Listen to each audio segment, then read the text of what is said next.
looking right isn't the same thing as practicing right. It drives me a little bit mad when yoga is presented as black or white. Because here's the thing, our minds love certainty. We want to know when it's safe to cross the road and when we need to be tiptoeing across a fragile sheet of ice. That's how our brains keep us alive. And in yoga, there's this very deep allure to getting the right posture. When you nail it, you blend in with the room, you look confident, wise, strong. If someone was to walk in and take a photo, you wouldn't be that person with the wrong foot forward or that confused expression on your face.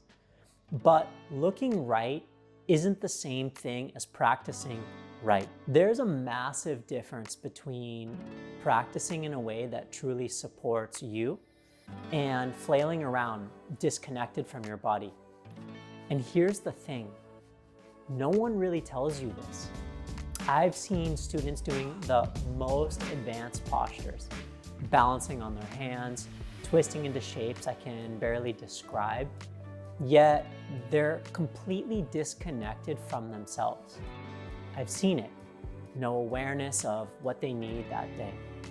And after teaching for nearly 2 decades, I've started to crave new ways of thinking about this yoga practice. I've questioned the ways that I was taught. I've questioned the ways that I've taught others and the assumptions that I've carried with me throughout this time. Because I've been there.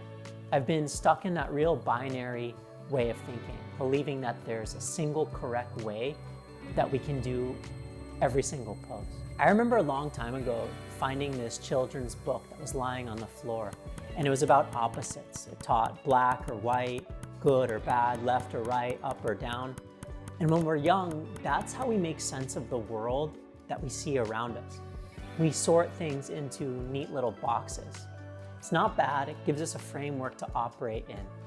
But what happens over time is those neat little boxes become walls that confine us in yoga and in life. And we don't thrive in binary spaces. We need shades of gray. So what does a yoga practice in the shades of gray actually look like? Well, for me, it comes down to 3 primary things. First is checking in and noticing what you're feeling when you step on your mat, not copying and pasting the same practice that you did yesterday. Checking in is asking, how am I feeling right now? What's my energy like in this moment? What are my goals for this practice? Do I need to relax? Do I need to stretch? Do I need to wake up? Do I need to prepare for sleep? For example, there are days when I come to my mat intending to do like a strong asana practice, but 5 minutes in, I realize my body's asking for something much different, much slower. And the old black and white me would push through. Now I adapt. The gray area is about giving yourself space, giving yourself permission to change the plan. Second is inner alignment. Outer alignment is what your teacher cues. Move your foot here, lift your arm there, gaze this way. It's important, but inner alignment, that's about how the pose actually feels in your body. Our bodies are not one size fits all. We have different bone structure, old injuries, patterns of tension, holding, unique strengths and limitations. I had a student one time who had always been practicing Warrior One with her hips square, because that's what she was told. But because of her bone structure, forcing that posture in that way caused knee pain. When we adjusted the width of her stance, adjusted the positioning of her shoulders, that pain in the knees vanished, but the practice and the pose was still very powerful. Practicing in the gray means outer alignment serves the inner alignment and not the other way around. Lastly, third is letting go. And this is probably the hardest one. It's letting go of expectations, like I should be able to do this by now.